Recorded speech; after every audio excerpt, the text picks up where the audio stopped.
ठीक है जी। तो अभी हम लोग लास्ट क्लास में अभी तक मतलब जो ये बैच वन में सबसे स्टार्ट किया है मे बी आई थिंक एक हफ्ते से। तो बेसिक हम लोग डिस्कस कर रहे हैं, आईआईटी जेईई मेंस एडवांस के क्वेश्चंस कर रहे हैं ताकि आपका बेसिक स्ट्रांग हो सके। और वही टॉपिक्स कर रहे हैं जो ऑलरेडी जैम गेट सिलेबस में है ना। तो अभी तक हमने स्टार्ट किया था कॉन limit, continuity, differentiability, differentiation, integration. इस इंटीग्रेशन में स्पेशली डेफिनेट इंटीग्रेशन करना है। ठीक है, तो डेफिनेट इंटीग्रेशन हो गया। अब इंटीग्रेशन का जो एप्लीकेशन डायरेक्ट है एरिया, तो एरिया में ये आपको विदाउट इंटीग्रेशन वाला पार्ट ना देखना नहीं है। मेनली आपको कोशिश करना है इंटीग्रेशन से। जस्ट एक बार बेसिक रिफ्रेश हो जाएगा आपकी कैसे एरिया निकालते हैं, क्योंकि इस तरह क्वेश्चन हमारे एग्जाम में भी आ जाएंगे, तो उसको सॉल्व करना आना चाहिए। ठीक है।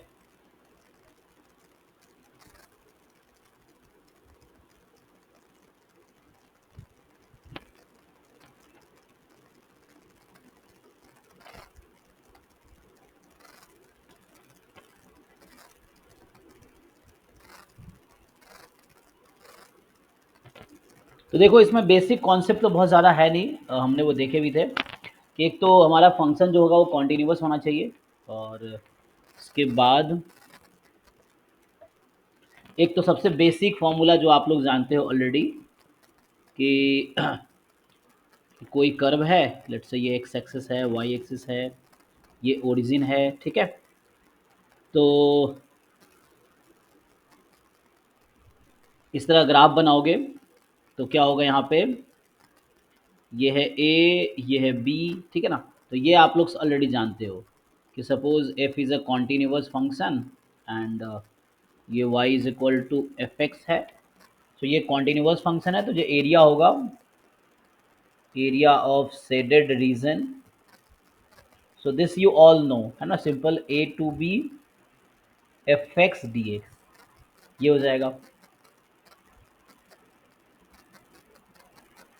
फिर दूसरा क्या है, टू कर्व्स के बीच का एरिया, वो भी आप जानते हो। मान लो ऐसा हो गया कि दे आर टू कर्व्स, एक इस तरह से है, दूसरा इस तरह से है, मान लो अप्रॉक्स।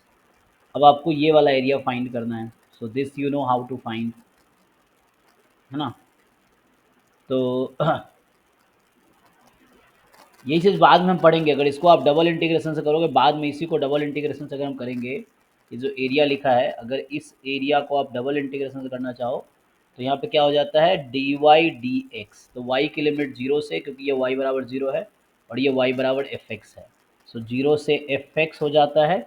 और एक्स की देखना है एक्स एक्सिस पे क्या इसका प्रोजेक्शन है, तो ए टू बी है। इसी को फर्दर सॉल्व करते हैं तो सिंपल ये F X D X A to B बनता है ना। तो बाद में हम लोग ये अप्रोच देखेंगे जब डबल इंटीग्रेशन पढ़ रहे होंगे। अभी सिंगल इंटीग्रेशन है तो ये यूज़ करेंगे, अदरवाइज है ना यही हो जाएगा। जैसे इस तरह का है, मान लो जैसे यहाँ पे मैं बोल दूँ कि सपोज, चलो ये मान लो ए है यहाँ पे और ये वाला नंबर बी है, मुझे इस बीच का एरिया निकालना है।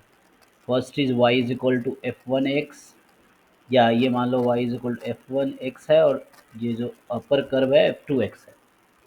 तो इसमें सिंपली आपको एरिया निकालना है। तो यहाँ पे एरिया ऑफ शेडेड रीजन, तो सिंपल है। अगर आप डबल इंटीग्रेशन से करोगे इसी को, जो कि हो सकता है कुछ लोगों को पता ना हो, मैं लिखूंगा डी वाई डी एक्स। अब जब डी वाई लिखते हैं तो एक पैरेलल लाइन वाई एक्सिस को पैरेलल ड्रॉ करते हैं। फिर देखते हैं वाई बराबर लोअर कर्व में क्या है, एफ वन एक्स। वाई बराबर अपर कर्व में क्या है, तो एफ टू एक्स। अब इसका प्रोजेक्शन लेते हैं एक्स एक्सिस पे। जब एक्स एक्सिस पे आप प्रोजेक्शन लोगे तो ये ए टू बी हो जाएगी। इसी को फर्दर सॉल्व करोगे तो ए टू बी डी वाई, यहाँ तो वन है, यहाँ कुछ नहीं है तो वन है ना। तो ये चीज़ है ना, यहाँ कुछ नहीं है तो वन है, तो ये आ जाता है F two x minus F one x और यहाँ आ जाएगा डी एक्स। ये आपका आंसर है। ठीक है। सो तो ये इसके लिए है जब आप लिमिट एक्स पे ले रहे हो। यही चीज़ें लिमिट वाई पे अगर आप बात करोगे, जैसे मान लो कई बार ऐसा करवा जाता है कि इस तरह से है और मान लो रफली इस तरह से है, लेट्स से, तो मुझे इस वाले पोर्शन का एरिया निकालना है और इस वाले पोर्शन का एरिया निकालना है। तो हमें अलग अलग काउंट करना पड़ेगा इसको। ठीक है ना। So we have to count separately, तो हमें अलग अलग इसका वो निकालना पड़ेगा। सो इस पोर्शन का एरिया निकालना है। लेट से यहाँ पे जैसे ये x की वैल्यू यहाँ पे a है, यहाँ पे x की वैल्यू b है, यहाँ पे x की वैल्यू c है रफली, और ये y is equal to f2x है, ये y is equal to f1x है। यही बाद में जाके f1 हो जाएगा क्योंकि यही कर्व मूव कर रहा है ना, कर्व ऐसे जा रहा है, तो इस तरह से यही आती है। तो ये हो जाएगा और ये y is equal to f2x हो जाएगा। तो इसका भी एरिया लिखोगे तो you know how to find area, simple है। तो एरिया अगर आप फाइंड करोगे तो अगर इसी को डबल इंटीग्रेशन से करोगे तो ऐसे वर्टिकल स्ट्रिप बना के अगर लिखना चाहो तो डी वाई डी एक्स, तो ये हो जाएगा f1x से f2x। अब देखना है एक्स एक्सिस से प्रोजेक्शन क्या है, a टू b, तो ये लेफ्ट साइड वाले का एरिया आ गया। ऐसे ही राइट साइड वाले का यहाँ वर्टिकल स्ट्रिप बना लो, double integration D Y D X. अब y की लिमिट क्या लोगे, f2x से लेके f1x तक, ठीक है, एंड x की वैल्यू आपका b टू c। तो ये डबल इंटीग्रेशन जो यूज़ नहीं करेंगे अभी हम, तो इसको मैं रिड्यूस कर देता हूँ सिंगल इंटीग्रेशन में, जो हम अभी यूज़ करेंगे सिंगल इंटीग्रेशन यूज़ करेंगे। सो कैसे भी करो आंसर सेम आएगा, चाहे डबल इंटीग्रेशन से करो या सिंगल इंटीग्रेशन से करो, आंसर सेम ही आना है। तो f2x माइनस f1x dx, तो यहाँ लिमिट हो जाएगा a टू b और plus b to c, f1x minus f2x, और ये हो जाएगा dx, ठीक है, तो ये आंसर हो जाएगा। समझ यहाँ क्या हो रहा है, upper curve minus lower curve, यहाँ भी upper curve minus lower curve, जब टू कर्व्स के बीच का एरिया निकाल रहे हैं तो। अब यही चीज़ें कई बार आसान रहता है अगर कर्व ऐसा है कि ग्राफ जैसे इस तरह कर्व है, मान लो कई बार ऐसे भी हो सकता है, मैं रफली ऐसे बना देता हूँ। तो मान लो मुझे ये एरिया अगर चाहिए, कई बार ऐसा है, so this is point C, this is point D, this is curve y is equal to F X, जिसको आप हो सकता है सिंप्लीफाई करके x is equal to G Y में कन्वर्ट कर दो, और मुझे ये एरिया चाहिए, आई वॉन्ट दिस एरिया, कि ये एरिया कितना है। So area under a curve या area bounded by curve y is equal to F X and y axis, और ये लाइन होगा y is equal to C, और ये लाइन है y is equal to D, ठीक है, इस तरह से। So y is equal to C और y is equal to D, तो ये आपको सिंप्लीफाई करना है।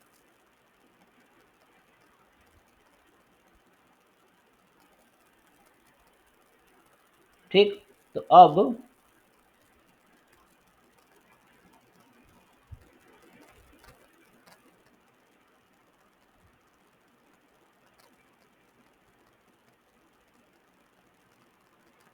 क्या होगा, इसका एरिया क्या निकालोगे, तो अगर इसी को डबल इंटीग्रेशन से करोगे देखो होगा क्या।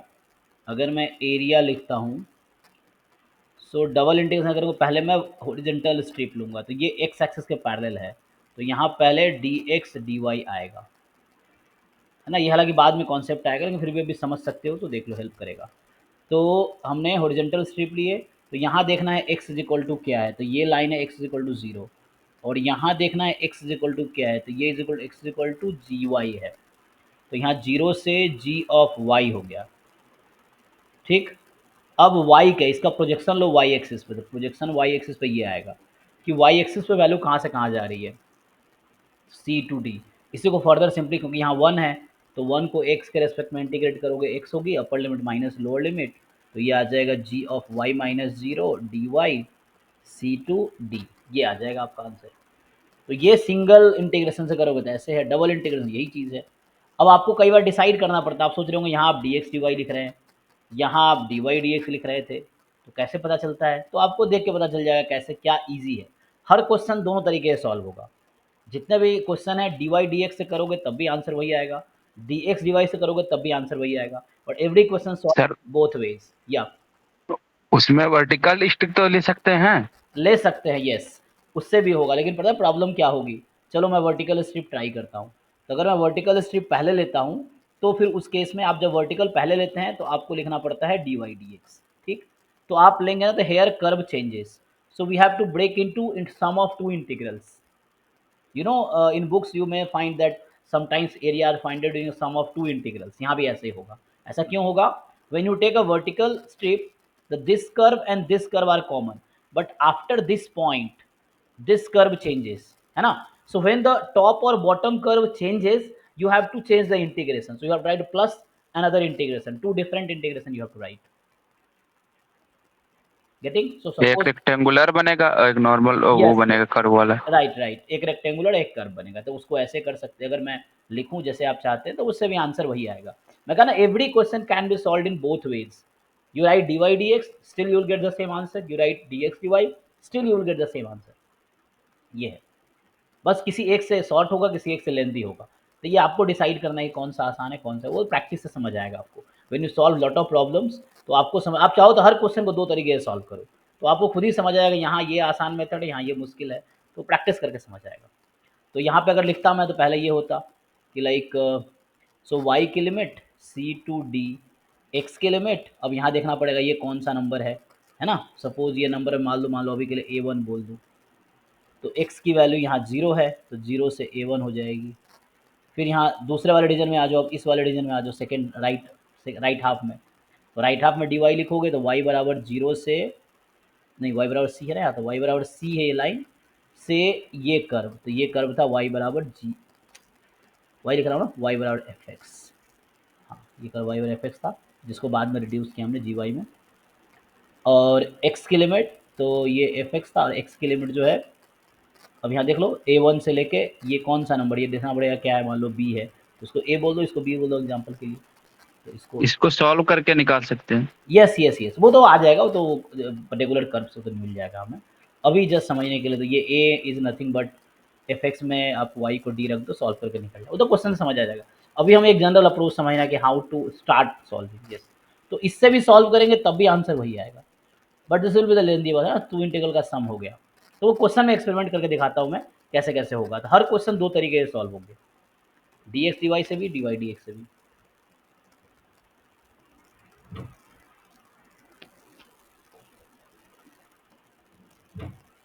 ओके, सो अभी मैं ये बता रहा हूँ, अभी सिंगल इंटीग्रेशन, ये 12th क्लास में ये मेथड है, but the same thing in the graduation we study by this way, double integration, और you do by single integration, double integration, answer will be same. The thing is you should understand that both are same. ये है. तो अभी क्या करना है देखो, तो ये अभी जैसे इस तरह का जब कर्व होगा, जहाँ पे आपको एरिया फाइंड करना है कर्व एंड वाई एक्सिस के बीच, so we will take this way, D Y है ना, वाई एक्सिस पे लिमिट लेंगे क्योंकि ईजी रहेगा, and then will solve this. ऐसे ही टू कर्व के बीच का आएगा. फॉर एग्जाम्पल मान लो इस तरह कर्व कोई आ जाता है रफली कि यू सॉल्व दिस वे, और यहाँ पर भी समझाने के लिए मान लो ऐसा, अभी समझने के लिए समझो कि लेट से this is a point C and this is D. तो ये D है, ये C है, ठीक है. सो C है, ये D है, और ये जो आपके पास है,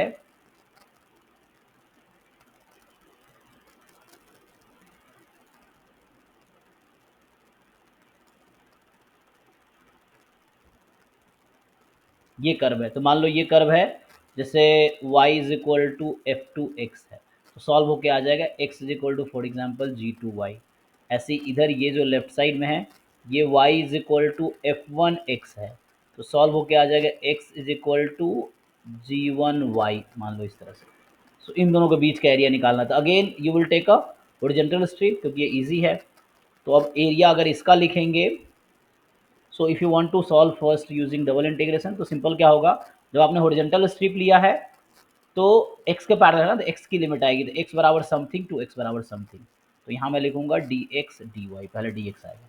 सो x बराबर समथिंग, तो ये जी वन वाई, टू एक्स बराबर समथिंग जी टू वाई. ये एंड कर्व देखते हैं, जब स्ट्रिप बनाते हैं तो स्ट्रिप का एंड कर्व देखना होता है क्या है. जब आप स्ट्रिप ड्रॉ किया ना, तो उसके दोनों एंड पे कौन सा कर्व है ये देखना है. कर्व कॉमन होने चाहिए. अगर कर्व चेंज हो रहा है कहीं पे, तो हमें इंटीग्रल चेंज करना पड़ेगा, दिस प्लस अनदर इंटीग्रल, ये है.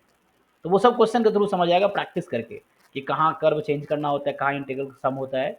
तो इसीलिए कहता हूँ क्वेश्चन प्रैक्टिस करना बहुत ज़रूरी है. थ्योरी लिमिटेड है, क्वेश्चन अनलिमिटेड है.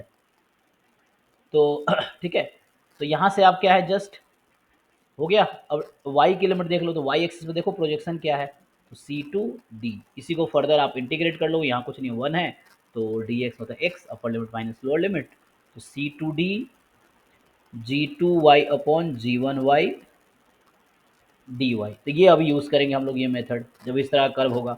Right curve minus left curve, यहाँ देखो आप, right curve minus left curve, x of right curve minus x of left curve and then dy आ गया। तो ये x2 माइनस x1 है, समझिए।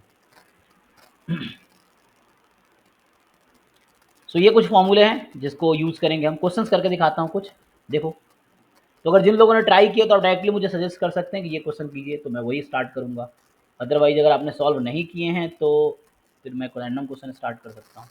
तो अगर किसी ने टॉपिक 2 से क्वेश्चन सॉल्व किए हैं, if you have started, then you can tell me which question you want me to solve. Question 6। Question number 6। अच्छा, 6 क्या है? S alpha is the X Y such that Y square less than equal to x, X zero से alpha है। A alpha is the area of the region S alpha, ठीक है।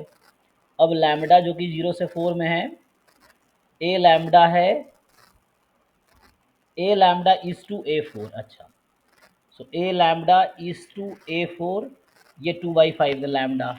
सो आपने क्या try किया इसको? ये समझ गया कैसे ट्राई किया? Sir. Y square equal to x, वो सर ड्रॉ किया वो पर, फिर एक्स इक्वल टू अल्फा जो होगा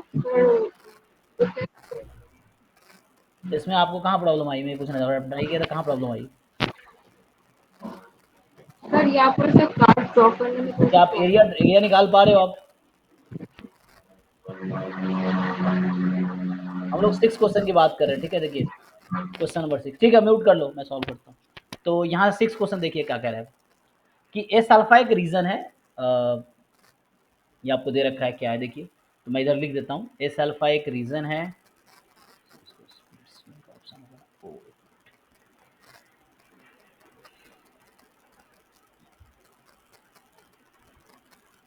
तो देखिए मैं 6 क्वेश्चन पहले लिख देता हूँ क्या क्या है। ये जो 6 क्वेश्चन है, ये कह रहा है कि एस अल्फा एक इन्होंने रीजन दिया, set of point x Y such that Y square is less than equal to x and x between 0 and alpha, ठीक है। तो set of x Y such that Y square is less than equal to x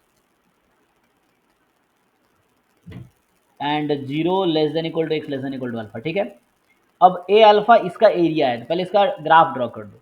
उसके बाद आपको कुछ ऐसा तरह ए alpha जो है इज एरिया इस कर्व का जो दे रखा है आपको। एक और कंडीशन है कि ए लैम्डा इज टू ए 4, 2:5 है। तो क्वेश्चन पूछ रहा है लैम्डा क्या है, तो वो तो आ जाएगा, पहले हम एरिया निकाल ले उसके बाद काम हो जाएगा, है ना। ये एरिया है, ए अल्फा को एरिया लिखा है। चलिए तो हम लोग इसको सॉल्व करते हैं। ये क्वेश्चन मैं लिखे हैं, पहले इसको ग्राफ ड्रॉ करते हैं।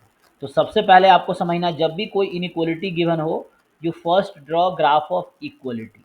तो आप y is equal to x का ग्राफ ड्रॉ करेंगे, x इज इक्वल टू 0 का ग्राफ ड्रॉ करेंगे, x is equal to alpha का ग्राफ ड्रॉ करेंगे, ठीक है। तो जब भी इनइक्वलिटी होगी, first you draw graph of equality. चलिए हम ये 3 कर्व ड्रॉ करते हैं। तो y is equal to x, x is equal to y square, एक्स की पावर 1 है तो ये x के अबाउट पैराबोला होगी। अब x is equal to 0, x is equal to 0 किस लाइन की इक्वेशन है?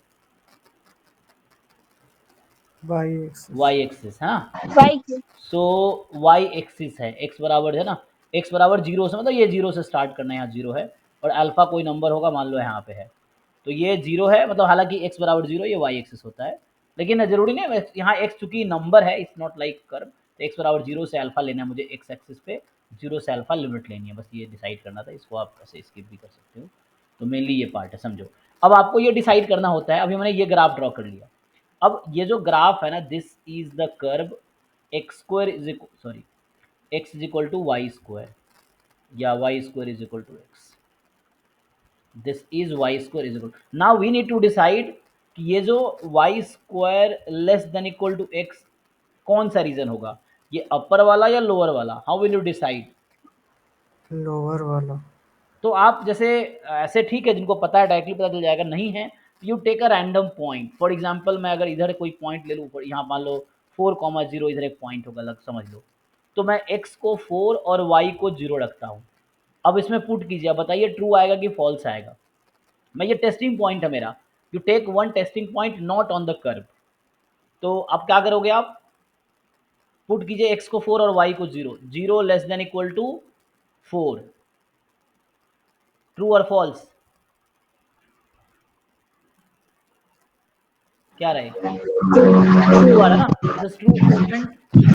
और ये ट्रू स्टेटमेंट है, इसका मतलब है कि जो पॉइंट हमने जिस साइड लिया है सॉल्यूशन उसी साइड है। तो मतलब ये लोअर रीजन है, जो पूछ रहा था ना, इनसाइड रीजन या आउटसाइड रीजन, तो इसका जो ग्राफ है एक्चुअली ये इनसाइड रीजन होगा, मतलब इनसाइड रीजन और आउटसाइड रीजन। तो ये रीजन जो है, this region is y square less than equal to x inside the parabola. ये बोलना चाह रहा हूँ कि इनसाइड द पैराबोला रीजन जो है ये आपका है y square less than equal to x.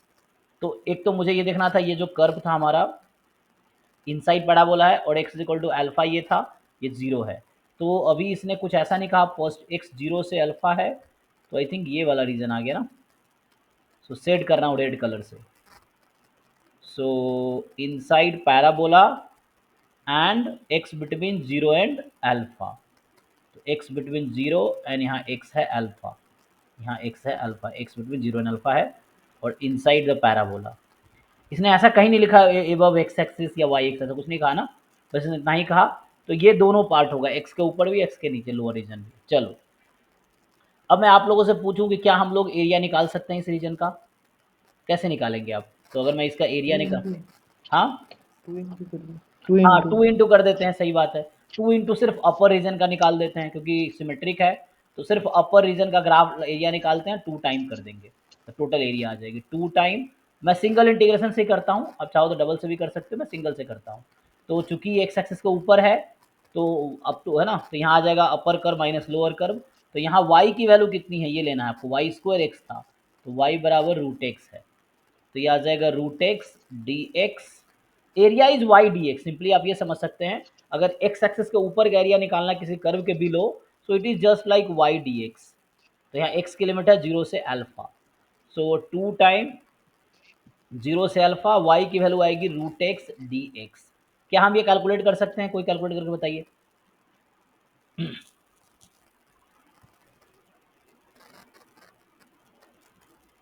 To time ये आएगा ना, यस सर। 4/3 अल्फा की पावर 3/2 यानी अल्फा रूट अल्फा। तो ये जो ए अल्फा इसने कहा था, तो the A alpha is 4/3 alpha root alpha, actually ये मतलब है ना अल्फा रूट अल्फा, पावर 3/2 का मतलब क्या। तो ये ए अल्फा आ गया। अब आगे फर्दर इसने कहा है ए लैम्डा इज टू A4 2:5 है, तो अब ए लैम्डा अपॉन A4 इक्वल है 2/5, तो चलो पुट कर देते हैं। तो लैम्डा रखेंगे तो 4/3 लैम्डा रूट लैम्डा अपॉन यहाँ हो जाएगा 4/3, आप अल्फा की जगह 4 रख दीजिए, तो 4√4 इज इक्वल टू 2/5। क्या यहाँ से हम लोग लैम्डा निकाल पाएंगे, तो 4/3 तो कैंसिल हो गया। किसका माइक ऑन है, म्यूट कर लो तन्मय। तो यहाँ से आ जाएगा आपके पास लैम्डा रूट लैम्डा, हाँ ये आ जाएगा ना, एक मिनट रुक जाओ। तो इसको देख लेता हूँ, lambda root lambda is equal to 8×16/5, तो ये तो वही था ना लैम्डा की पावर 3/2 16/5। सो लैम्डा आ गया 16/5 की पावर, कितना आ जाएगा यहाँ से 2/3, बस हो गया, ये आंसर है। और करना चाहे तो इसको ये और सिंपलीफाई, 16 का स्क्वायर कितना होता है 256, 5 स्क्वायर 25, इसका क्यूब रूट है ना, इसमें देख सकते हैं ना 16/5 का स्क्वायर और इस पूरे की पावर 1/3, तो ये इसका क्यूब रूट आ गया। इसमें ऑप्शंस में क्या दे रखा है उसके हिसाब से देख लेते हैं। किसी को कन्फ्यूजन है पूछे, बहुत आसान क्वेश्चन था ये, इट वॉज जस्ट लाइक कि हमें एरिया निकालना है अल्फा के टर्म में और जस्ट उसको यूज़ करना है, तो इसमें कुछ खास नहीं। जो उन्होंने एनसीईआरटी में ये टॉपिक चैप्टर 8 है क्लास 12 के एनसीईआरटी में, तो जिन लोगों ने ये नहीं किया, अगर मुश्किल लगे ये क्या बुक आपको, तो पहले आप एनसीईआरटी के क्वेश्चन जाए कर लो, वहाँ ईजी क्वेश्चन हैं थोड़े से और आपको समझ आ जाएगा कैसे, क्योंकि ये सब आपके जैम गेट में भी क्वेश्चन आएंगे फ्रिक्वेंटली।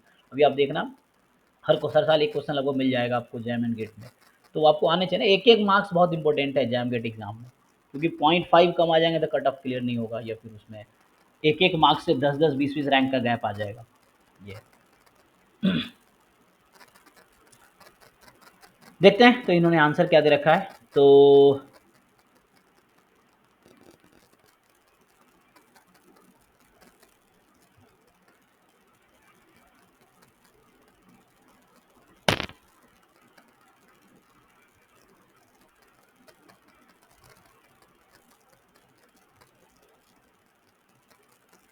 देखो क्या आंसर है यहाँ पे 6 का। मैच कर रहा है किसी से, देखो बताओ।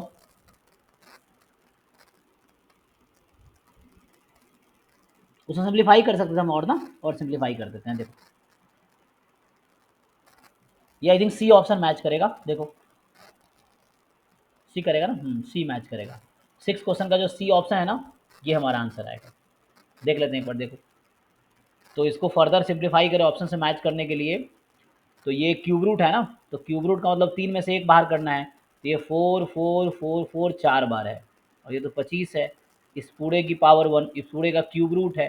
तो क्यूब रूट में क्या 3 में से 1 बाहर होता है, तो 4, फिर वही क्यूब रूट ऑफ 4, या तो ऐसे ही छोड़ सकते हो आप।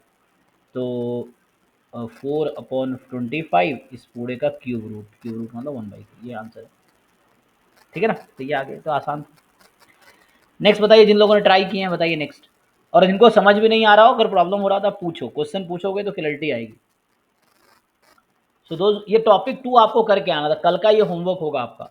ये जो टॉपिक 2 है इसमें टोटल आई थिंक 88 क्वेश्चन थे। कल कितने देखे थे हमने? टोटल 55 क्वेश्चन है। सो आपको ये 55 क्वेश्चन ट्राई करने हैं। इसमें थोड़े उल्टा सीधा क्वेश्चन आप छोड़ सकते हो, जो आपको लगता है ये घुमा रखे। जैसे मान लो 38 क्वेश्चन स्किप कर सकते हो आप, एडवांस वाले क्वेश्चन स्किप कर सकते हो। अभी आपको जस्ट ये सीखना है कि एरिया कैसे निकालते हैं, उसका बेसिक अंडरस्टैंडिंग। हमें उस तरह का जो उल्टा सीधा क्वेश्चन उसको आप छोड़ सकते हो, जो डायरेक्ट नहीं पूछा गया है। आपको बेसिक अपना स्ट्रॉन्ग करना है। यहाँ हम जेडबल की तैयारी नहीं कर रहे हैं, हम बस क्वेश्चन चाहते हैं सो दैट हमारा बेसिक बहुत अच्छा हो जाए, इसीलिए। तो क्वेश्चन 19। क्वेश्चन 9 19 सर, वो topic 2।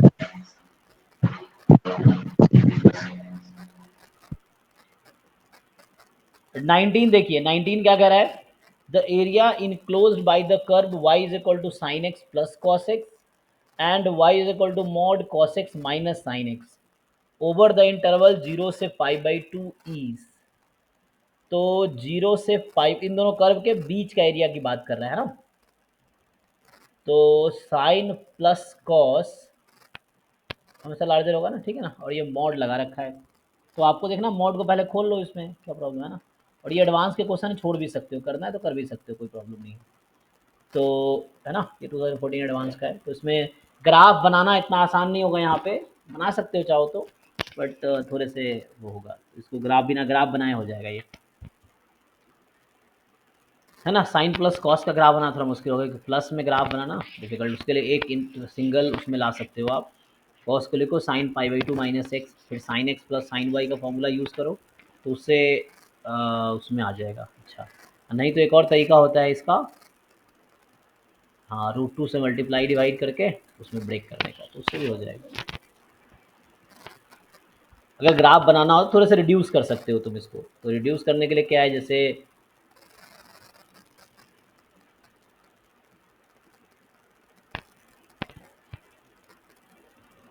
So sine x plus cos x अगर ग्राफ तुम्हें बनाना भी हो, अगर मान लो, तो √2 से मल्टीप्लाई डिवाइड कर दो, तो ये क्या बन जाएगा।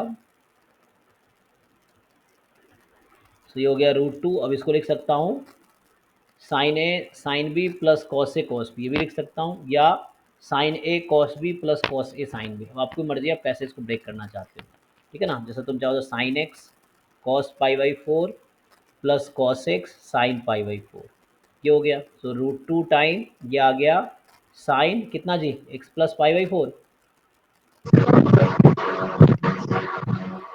सो ये हो गया आपका। सर लेकिन इस टाइप के क्वेश्चंस पीडीएफ टाइप में आते हैं, तो वो प्लस में होता है, तो तब तब कैसे करना है? मतलब टाइप के ग्राफ, क्लास टाइप का जो ग्राफ होता है। ये आपके पीछे कुछ बैंड वूड बज रहा है, आवाज बात समझ आई नहीं मुझे। माइक के पास आके बोलो। अगर इसका किसी को ग्राफ बनाना जरूरत नहीं है, वो इसका ग्राफ बना सकते हैं। साइन में आ गया ना अब तो ग्राफ बनाना आसान। साइन का ग्राफ बनाना हम जानते हैं इजीली, उसके हिसाब से ट्विस्ट कर लेंगे। सेम चीज़ इसके साथ है। है ना। सेम आपके पास जैसे था cos x minus sine x, वहाँ क्या था,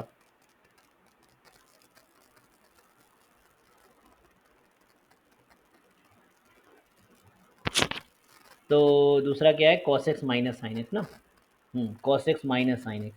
तो इसको भी सेम तरीके से आप उसको ब्रेक कर सकते हो अगर आप चाहो तो। सो ये हो जाएगा, अगर आप cos x minus sine x है। अभी ये क्वेश्चन है, इस पर फोकस करो, बाकी जब होगा दूसरा देखेंगे। अभी जो क्वेश्चन पूछा है उस पर फोकस करो कि ये क्वेश्चन कैसे होगा, क्योंकि एक क्वेश्चन करके सब करोड़ों क्वेश्चन थोड़ी हो जाएंगे। पहले इस पे समझ लो ना, ये समझ लोगे तो बाकी क्वेश्चन भी हो जाएगा। तो सॉल्व अभी ये कर रहे थे, इसको समझो ठीक से, कुछ और होगा तो कुछ और करेंगे। ये है, ठीक है। तो सेम तरीके से इसको आप ब्रेक कर सकते हैं, √2 से मल्टीप्लाई करोगे, ये हो जाएगा, अच्छा कॉस पहले आ जाएगा ना यहाँ पे। सो 1/√2 cos x minus 1/√2 sin x, इस तरह से ऐसे ब्रेक करना हो तो यहाँ आ जाएगा, √2 बाहर कर सकते हो। तो अब देख लो कैसे लिखना है इसको, sine x cos y minus cos x sine y, ये भी कर सकते हैं। तो ये हो जाएगा साइन π/4 माइनस एक्स का मॉड, देख लो ये आ गया।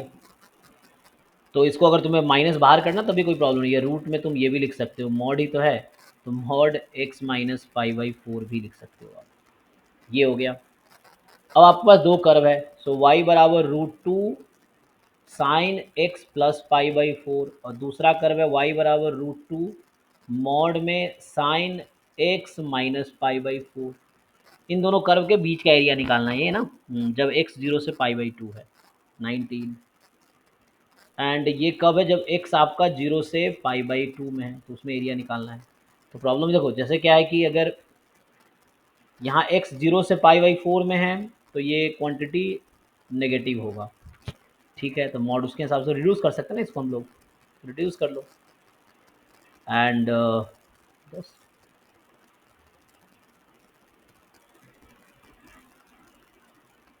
ग्राफ बना पाओगे, अब ग्राफ बना पाओगे इसका, पहले तो बिना मॉड के ग्राफ बना लो, फिर मॉड लगा देना अगर इसका मॉड लगाना है तो, है ना। तो ये π/4 पे ब्रेक हो जाएगा। ये दूसरा वाला फंक्शन है, मान लो इसको मैं f1x बोल देता हूँ अभी, और इसको f2x बोल देता हूँ। तो जो f2x है, जब x 0 से π/4 में है और x π/4 से π/2 में है, ठीक है, तो उसको देखो क्या होगा। तो 0 से π/4 में ये नेगेटिव रहेगा, तो साइन और यहाँ नेगेटिव मतलब कितना, 0 से π/4 है ना, x माइनस में माइनस π/4 से 0 में, तो माइनस π/4 से 0 मतलब फोर्थ क्वाड्रेंट में साइन नेगेटिव होता है ना, तो माइनस लगा दो, तो इसको √2 ये आ जाएगा साइन, या माइनस √2 कर सकते हो। कहने का मतलब ये है यहाँ पे कि माइनस √2 साइन x माइनस π/4 हो जाएगा, और यहाँ प्लस √2 साइन x माइनस π/4 हो जाएगा। अब इसका ग्राफ बना पाओगे, इसका ग्राफ तो क्या करना है, साइन एक्स का ग्राफ बना लो, और √2 जस्ट क्या है, √2 तो उसको स्केल को इंक्रीज करेगा, जब वैल्यू 1 होती है तो √2 हो जाएगी, ये चीज़ है। और π/4 पे उसको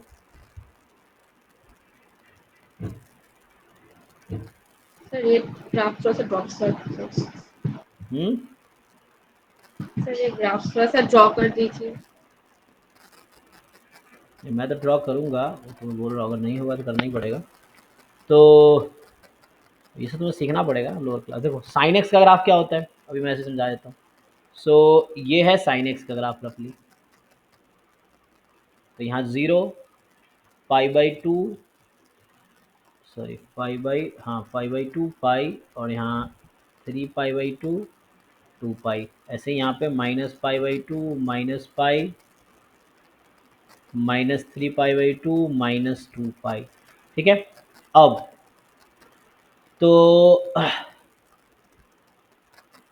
अब क्वेश्चन है, ये साइन एक्स का ग्राफ है, किसका ग्राफ है, y बराबर साइन एक्स का। अब मुझे ग्राफ बनाना है y बराबर साइन एक्स प्लस π/4 का। तो बताओ क्या चेंज आएगा इस ग्राफ में, इस ग्राफ में क्या चेंज करूंगा तो ग्राफ x प्लस π/4 का हो जाएगा। π/4 पीछे -π/4 जाएगा, मतलब यस -π/4 पर ओरिजिन सेंटर में। हो हाँ, जाएगा। ये ओरिजिन यहाँ पे है ना, जैसा आप देखना है कि यहाँ x 0 पे 0 हो रहा है, तो यहाँ ये 0 कब होगा, x बराबर -π/4 पे, तो जो ओरिजिन है वो शिफ्ट हो जाएगा -π/4 पे। तो जहाँ ओरिजिन पे हो रहा है काम, अब वो -π/4 पे होगा।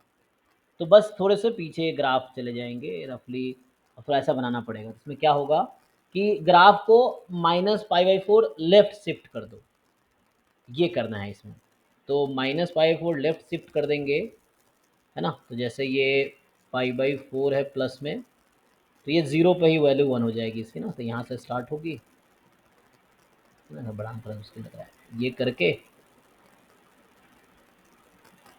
ये हो जाएगा, फिर नीचे आएगा, फिर यहाँ यहाँ पे कट कर लेगा ये, फिर रफली ये यहाँ तक जाएगा, फिर ऐसे। तो π/4 वो चला गया, तुम देख लो, यहाँ आएगा, फिर π/4 पीछे जाएगा ना। जस्ट ग्राफ को π/4 एंगल लेफ्ट में शिफ्ट कर देना है, यही हो जाएगा। Just you have to shift it into left π/4 just. तो ये जो रेड से बना रहा हूँ, ये इसका ग्राफ है, रफली मैंने कराने की कोशिश की है। सो इस तरह से है। अब जैसे होता है y बराबर साइन x माइनस π/4, इसका ग्राफ में क्या होता है, इसके ग्राफ में क्या चेंज आएगा? और वो π/4 से उसका ओरिजिन होगा। इसको सेम ही राइट, होगा। है ना, राइट शिफ्ट कर दो, π/4 राइट शिफ्ट कर दो इसको। अब बताओ इसको, बस रेड और ये ग्रीन को देखो, तो यहाँ पे 1 हो जाएगा, एंड देन ऐसा π/4 राइट में चलता रहेगा, ये ग्राफ जहाँ था π/4 राइट में चलेगा, इस तरह से ग्राफ आ जाएगा। सर इसमें तो सेम ही होगा ना वो इसमें माइनस, π/4 हाँ इसमें तो सेम ही होगा फर्स्ट वाले जो रेड है, रेड में जो आपने किया है इधर। हाँ हाँ हाँ, क्या सेम होगा, नहीं समझे? जी ओरिजिन इसका जो है वो सेम होगा, क्योंकि ये माइनस x-π/4 इक्वल टू 0 हो जाएगा, तो उसका ओरिजिन -π/4। अरे तो ये तो है ना ओरिजिन -π/4, ये तो रहा सेम क्यों होगा, मतलब ये 0 है, ये -π/4 है, क्योंकि यहाँ पे 0 होगा। इस ग्राफ जो मैं बना रहा हूँ उसमें क्या कुछ प्रॉब्लम लग रहा है तुम्हें? क्या प्रॉब्लम लग रहा है बताओ? ब्लू वाले में लग रहा है सर। ब्लू वाले में कैसे? तो ब्लू वाले में क्या चाहते हैं, ओरिजिन कहाँ पे हो जाएगा? वो -π/4, तो -π/4 तो इसका ओरिजिन था, इसका भी तो सेम ही होगा ना। सेम कैसे हो जाएगा? ये सर x वो माइनस, -x लग रहा है ना, वो -x -π/4 लग रहा वो अरे है। माइनस -x एक्स नहीं होगा। नहीं, एक मिनट वो मैं गलत, हाँ चलो लिखने में गलती किया मैंने, एक मिनट रुको। यह साइन x -π/4 ये लिख रहा हूँ एक्चुअली, हाँ वो शायद माइनस आपको दिख रहा था ना, ये है, अब ठीक है ना। हाँ जी अमन, अब सही है ना, यही पूछना बोलना चाह रहे हैं कुछ और? नहीं यही था। ठीक है, हाँ तो वो गलती से मैं माइनस लिख दिया था। तो ये यहाँ से आपका आ जाएगा, तो π/4 राइट शिफ्ट हुआ है ना, तो इस तरह से हो जाएगा ये। अब देख लो भाई, ग्राफ बनाओ जिसको, अब देखो इसमें बीच में एरिया क्या है। तुम्हें बोला था एंगल लेना है 0 से π/2, तो π/2 यहाँ पे है, तो 0 से π/2 में देखो क्या हो रहा है। तो 0 से π/2 इसको में, तो मोड भी करना पड़ेगा, हाँ मोड भी है ना। हाँ मॉड है, तो मॉड क्या करेगा, जहाँ नेगेटिव वहाँ पॉजिटिव कर देगा ना। तो मॉड क्या करेगा, हम जैसे मॉड लगाना, जैसे y बराबर मॉड में, अच्छा √2 लगाने से क्या फर्क पड़ेगा, √2 तो बाहर रखना, कोई दिक्कत नहीं है। अभी √2 लगाने से स्केल जस्ट √2 ऊपर हो जाएगा। अगर मॉड आता है ये, तो इसमें क्या चेंज आएगा, तो जैसे इसका मॉड लगा दोगे जी, अपवर्ड हो जाएगा सर, मतलब वो कार्ड सब कुछ अपवर्ड हो जाएगा, और मतलब हाँ तो इसको करो ना भाई, तो मैं जैसे आपको अगर पता है तो आप सॉल्व काहे नहीं करते हो, और बट हो जाएगा, सही बात है, आप आंसर सॉल्व करके बताओ, हो जाएगा ना, मतलब कर पाओगे कि नहीं कर पाओगे। मॉड में क्या होता है कि जो एक्स एक्सिस के नीचे है वो अपर शिफ्ट हो जाएगा ना, जहाँ भी आपका ब्लू कर्व की बात कर रहा हूँ, ये जो ब्लू लिखा है मैंने, उसमें जो लोअर है वो अपर हो जाएगा, क्योंकि इसको जस्ट, तो ये जो एक्स एक्सिस के नीचे वाला पॉइंट है ये ऊपर चला जाएगा, तो ये ऐसा कुछ हो जाएगा। तो आपको बस 0 से π/2 में देखना है, पाई बाई टू का ये 0 है यहाँ पे और ये पाई बाई टू है। इस बीच में आपको देखना है इन दोनों के बीच का एरिया कितना है, ये देखना है आपको।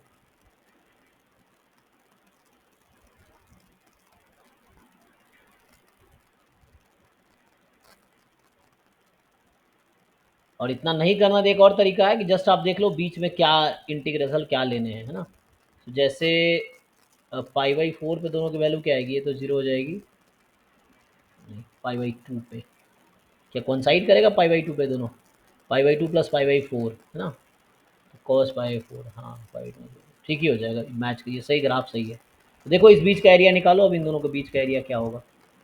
तो जस्ट आपको देखना है कि इस ग्राफ में और उसके बीच का एरिया कितना है। तो आपको क्या करना है, √2 से मल्टीप्लाई करना, जस्ट जहाँ 1 है वहाँ √2 हो जाएगा। तो जब मैं √2 बनाता तो कोई ज़्यादा फर्क नहीं पड़ेगा, बस वो √2 का स्केल हो जाएगा। तो आपको समझ तो आ ही रहा है क्या करना है। Then just you take the area. So हमें इसके और इसके बीच का एरिया निकालना है। अभी इसके बीच का निकालो, √2 करूँगा तो √2 से कुछ फर्क, स्केल जहाँ 1 हो रहा है वैल्यू वो √2 हो जाएगी और कुछ नहीं होगा चेंज। कौन सा रीज़न है, रीज़न बताओ, रीज़न समझ आया तुम लोगों को। सो रेड कर्व एंड अभी जो ब्लू में मॉड लिया है उसका देखना है, इसके बीच का एरिया, ये एरिया निकाल के देखो।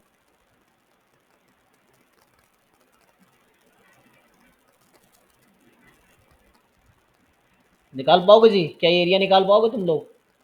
ये पाई बाई 4 में ब्रेक हो रहा है, दो पार्ट में इंटीग्रेट कर लो, है ना। एक बार इसका एरिया अलग निकाल लो लेफ्ट साइड का और इसका अलग निकाल लो, हो जाएगा। जस्ट एरिया निकालना है, अपर कर माइनस, एक बार 0 से पाई बाई 4 में करो और एक बार पाई बाई 4 से पाई बाई 2 में इंटीग्रेट करो, अपर कर माइनस लोअर कर, तो हो गया। तो ये कर देंगे, है ना, तो वैसे आ जाएगा, करके देख लो, हो जाएगा। तो ये है, कुछ खास बचा नहीं है, बहुत ज़्यादा है ना। This curve minus this curve, ये मॉड है। सो ये वाला माइनस में ये वाला, है ना। सो ये रेड वाला था ना, सो ये रेड कर्व बना दो इसको, ये रेड वाला कर्व है और माइनस ये वाला, तो ये स्ट्रिप लो। फिर उसके बाद यहाँ भी ऐसे ही है, तो इधर पॉजिटिव में है ना, और इंटीग्रेट कर लो इसको, हो जाएगा। तुम यहाँ √2 लगाए करना, कोई दिक्कत नहीं है, √2 बाहर कॉमन ले लो, उसमें कोई प्रॉब्लम नहीं होगी। सो √2 बाहर रखो, फिर यही चीज़ करो उसको। So you solve it and you will get the answer, आ जाएगा। और भी तरीके हो सकते, तो इस बुक में सॉल्यूशन भी है, तुम देखो उन लोगों ने कैसे किया है। ज़रूरी नहीं इस तरीके से किया हो, क्योंकि ये मेरा अप्रोच है, उनका अप्रोच अलग हो सकता है, आपका अप्रोच अलग हो सकता है, और सब सही है। तो इसलिए एग्जाम में तुम्हें वही सबको समझ नहीं आ रहा है, अरे अब समझ आया कि नहीं आया। आपका समझ आता तो है। अप्रोच दिमाग में, तुम्हारे दिमाग में होना चाहिए। एग्जाम में तुम मेरा अप्रोच लेके जाओगे ना, दिमाग लेके जाओगे, तो उसको फिट करो ना। मैं तो समझ यही कई बार स्ट्रेस करता हूँ कि आप सीखो और अपने तरीके से सॉल्व करने की कोशिश करो, तो हो जाएगा, ठीक है। उसके लिए ट्राई करना पड़ेगा, तब जाके होगा।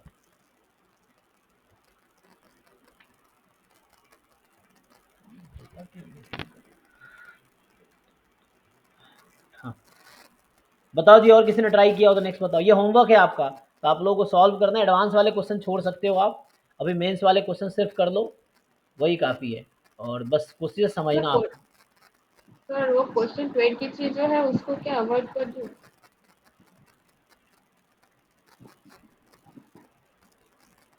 Area of the region between the curve bounded by this and this, तुम कर सकते हो उसमें क्या, 1 plus sine x 1 minus sine x का फॉर्मूला लगाओ, क्या होगा।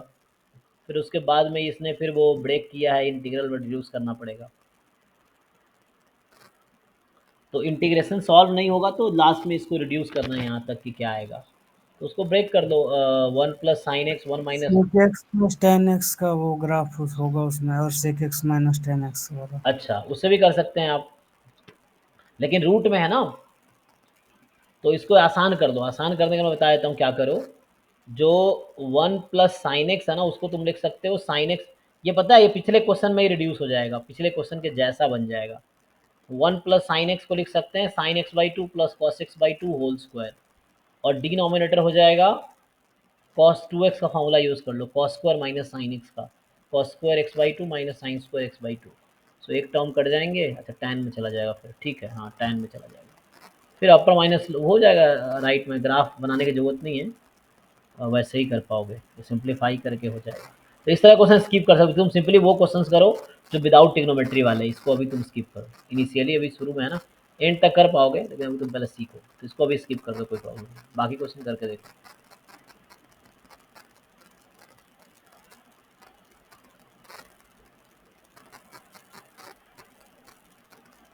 जैसे इस तरह क्वेश्चन एग्जाम में आ जाते हैं, मान लो ये क्वेश्चन में बात करूं, 28 क्वेश्चन देखिए, हालांकि एडवांस का है ये, तो कह रहा है कि अगर लाइन एक्स बराबर अल्फा डिवाइड करता है the area of the region this into two equal parts, then you tell the value, then क्या होगा।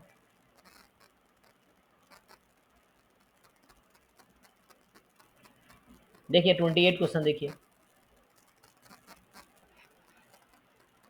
तो मेनली आपको अल्फा कई बार निकालना होता है या कई बार इक्वेशन में, इस तरह क्वेश्चन आए हैं एग्जाम में।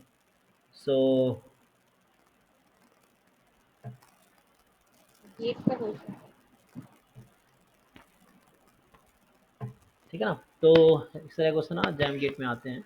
तो यहाँ पे आपको क्या करना है, एक्स क्यूब, ये इसने आर रीजन जो दिया है,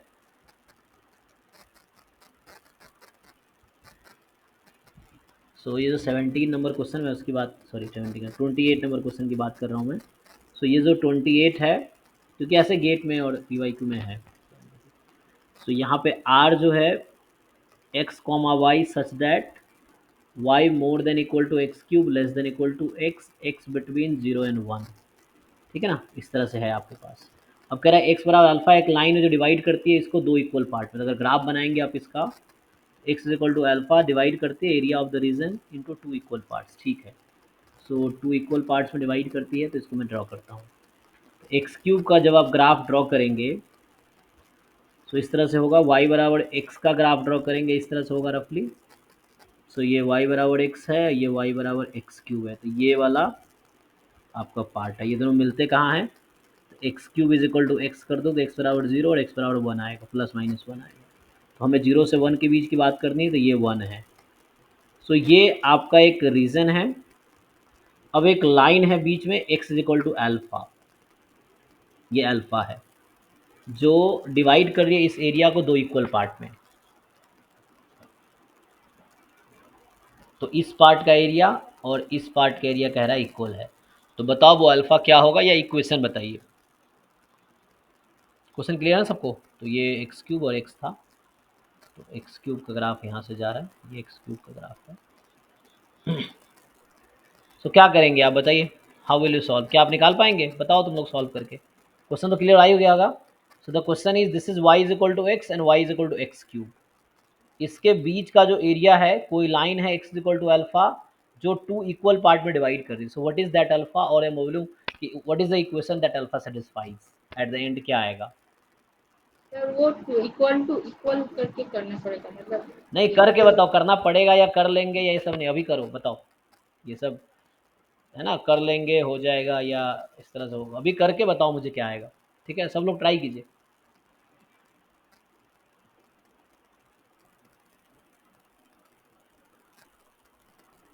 एक बार सॉल्व करके बताओ, what is the equation that alpha satisfies, और मैं बोलूँ कि what is the value of alpha, क्या वो एंड इक्वेशन क्या आएगी, चेक कीजिए।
सर ऑप्शंस दिखाइए एक बार, हम्म, ऑप्शंस दिखाइए। हाँ, ऑप्शन से आपको बताना है क्वेश्चन क्या है। तो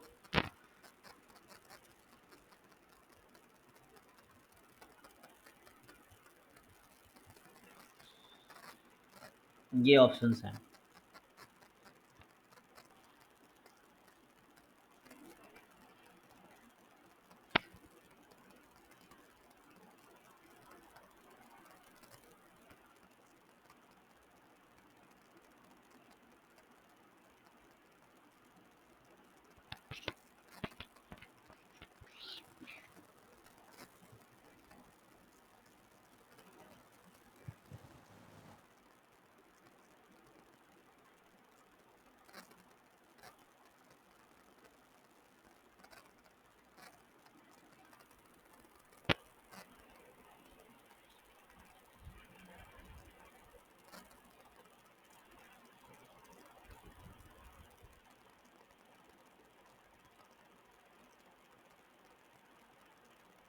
ऑप्शन ए आ रहा है सर।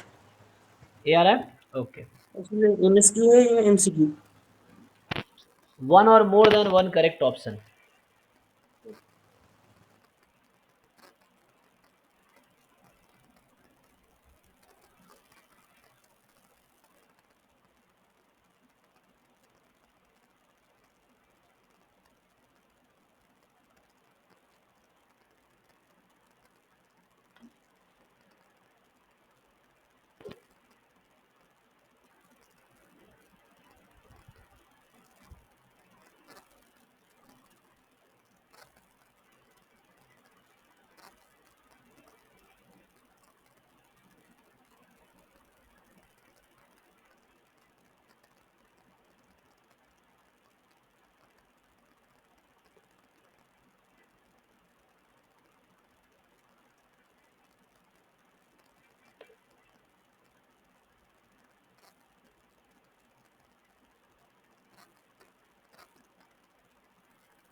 सर ऑप्शन ए।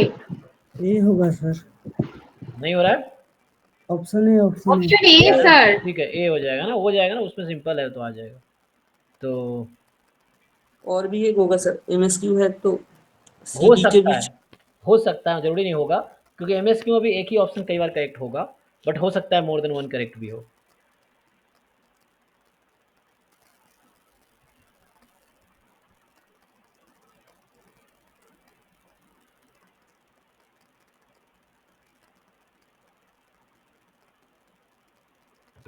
चलो, अब तुम्हें सॉल्व करके अब इस क्वेश्चन ये है, क्या इस क्वेश्चन को सॉल्व करना आता है? तुम उस क्वेश्चन को सॉल्व कर पाओगे, या can you get the idea of the solution कि क्या होगा? अगर ए ऑप्शन है, ए क्या है? अल्फा स्क्वायर का नाम एक्स रख दो फॉर एग्जांपल, तो क्वाड्रेटिक हो जाएगी एक्स के टर्म में, देन उसको सॉल्व करो, बताओ क्या आएगी, तो आंसर भी निकाल पाओगे इजीली। अगर ए ऑप्शन आप लोग को आ गया है, तो ए में क्या करना है? अल्फा स्क्वायर का नाम रख दो बीटा एग्जाम्पल के लिए, तो हो गया 2 beta square minus 4 beta plus 1 बराबर 0।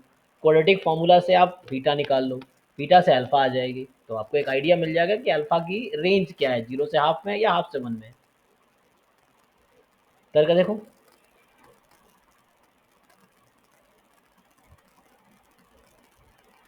बाकी लोग देख लो एक बारी। इसमें क्या करना है, just you do one thing, आप 0 से 1 upper minus lower x minus x cube d x, this is 2 time 0 to alpha x sir minus half x से वन क्यूब होगा। D x. इसको सॉल्व कर पाएंगे आप लोग? जो नहीं कर पाए उनके लिए बता रहा हूँ मैं कि यू सॉल्व दिस इक्वेशन, आप इस इक्वेशन को सॉल्व कर लो तो आपका काम हो जाएगा।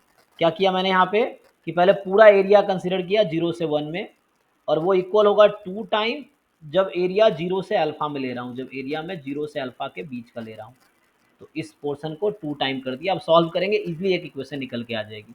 जैसा ये लोग सजेस्ट कर रहे हैं कि इक्वेशन है 2 अल्फा की पावर 4 माइनस क्या था जी, अल्फा स्क्वायर प्लस 1, ऐसा कुछ है, बताओ।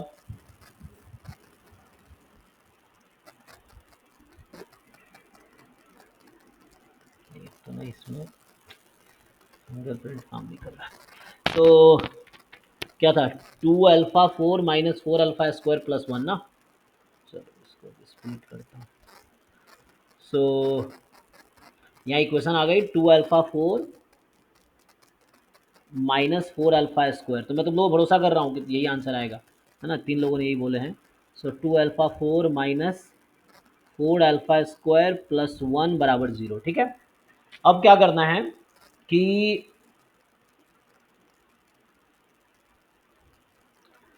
इसको सिंप्लीफाई नहीं कर सकते तुम लोग, ये फैक्टराइजेशन तो होगा नहीं, तो तुम उससे कर सकते हो solve. Alpha square is equal to minus b plus minus b square minus 4ac 2 upon. Plus minus 2/2। अच्छा ऐसा आ रहा है ना, रुक जाओ। सो ये आ गया 8। सो सर 0 से हाफ के बीच आ रहा आ रहा है है। ना, वही बोल रहा हूँ। तो अल्फा स्क्वायर आ गया 4 प्लस माइनस 2√2, तो यही 2√2 कर दो, इतना क्यों कर रहा हूँ। सो यही कर दो 2√2 अपॉन 4। इसको और सिंप्लीफाई करो तो नेगेटिव वाला तो आउट हो जाएगा, क्योंकि ये स्क्वायर है ना, तो नेगेटिव तो हो नहीं सकता। तो ये सिर्फ माइनस वाला, तो 2√2 की वैल्यू 4 से ज़्यादा होगी या कम होगी। अच्छा दोनों पॉसिबिलिटी है। 2√2 क्या है, कम ही तो है। तो ये आ गया 1 प्लस माइनस √2/2, यही ना। इसको और सिंप्लीफाई करो तो 1/√2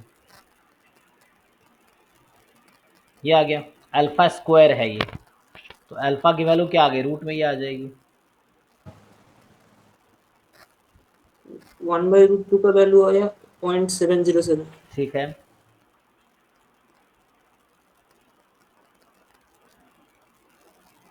और अल्फा का भी, अल्फा स्क्वायर, अल्फा तुम्हारा क्या है, एक मिनट रुको।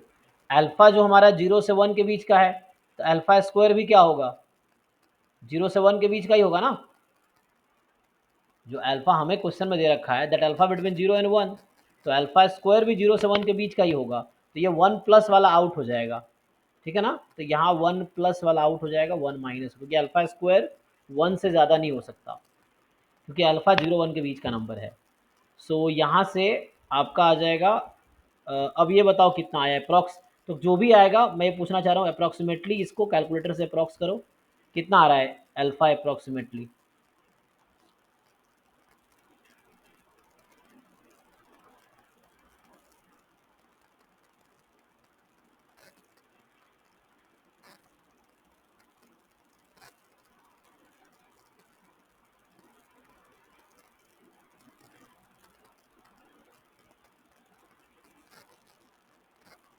कोई निकालो भाई, हाफ से ज़्यादा है हाफ से कम आएगा, ये पूछ रहा हूँ मैं। 1541। 0.541 आ रहा है, तो अल्फा 1/2 से ज़्यादा है इसका मतलब। तो इसमें ये भी ऑप्शन करेक्ट हो जाएगा फिर, तो ए एंड सी करेक्ट हो गया ना फिर तो 28 का। सर सर आपने प्लस क्यों, मतलब आप कैसे बोल सकते हैं कि अल्फा का वैल्यू 0 से 1 में reach होगा? अरे अंधी उंधी हो क्या, यहाँ देखो अल्फा कहाँ से कहाँ तक होगा, ये अल्फा कहाँ से कहाँ होगा। अच्छा अच्छा, ठीक है ठीक है। दिमाग लगाओ क्वेश्चन ना। में गिवन। हाँ गिवन है क्वेश्चन में, थोड़ा दिमाग लगाओ ना, वहाँ लिखा हुआ है ना, तुम फिगर देखो तो लिखा तो है।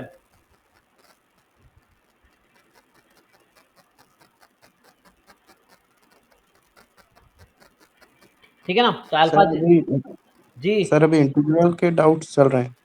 नहीं नहीं अभी ये स्टॉप होगा, ये पिछली क्लास चल रही है, एरिया वाला करा रहे थे, इसको भी स्टॉप करते हैं 2 मिनट को। ठीक है जी, चलो तो यहाँ से आंसर एसी हो गया। तो बाकी आप लोगों का होमवर्क है, जो लोग इस बैच में हैं, जो बेसिक करा रहा हूँ मैं, तो आपका ये चैप्टर होमवर्क है, चैप्टर 13 इस बुक से। इसमें मेनली ये पार्ट करना है, टॉपिक 2 एरिया यूजिंग इंटीग्रेशन 1 से लेके 55 तक। ठीक है, तो इसमें जो डाउट हो रह जाएगा वो हम कल डिस्कस करेंगे 8 to 10 वाला बैच। तो अभी थोड़ा डिले चल रहा है, क्योंकि हो सकता है कल स्मार्ट बोर्ड पे क्लास हो, तो टाइम पे क्लास होगी, फिर 8 to 10 में होगी। तो ठीक है ना, तो अभी यही स्टॉप करता हूँ इसको मैं, बाकी ट्राई करके आओ सब लोग। और ये जब हो जाएगा तो नेक्स्ट क्लास में कल इसका डाउट कराऊंगा, ये कंप्लीट हो जाएगा तो हम प्रोबेबिलिटी इन स्टैटिस्टिक्स नहीं बाद में डिस्कस करेंगे, पहले हम मैट्रिसेस डिटर्मिनेंट कर लेंगे फिर आएंगे प्रोबेबिलिटी को।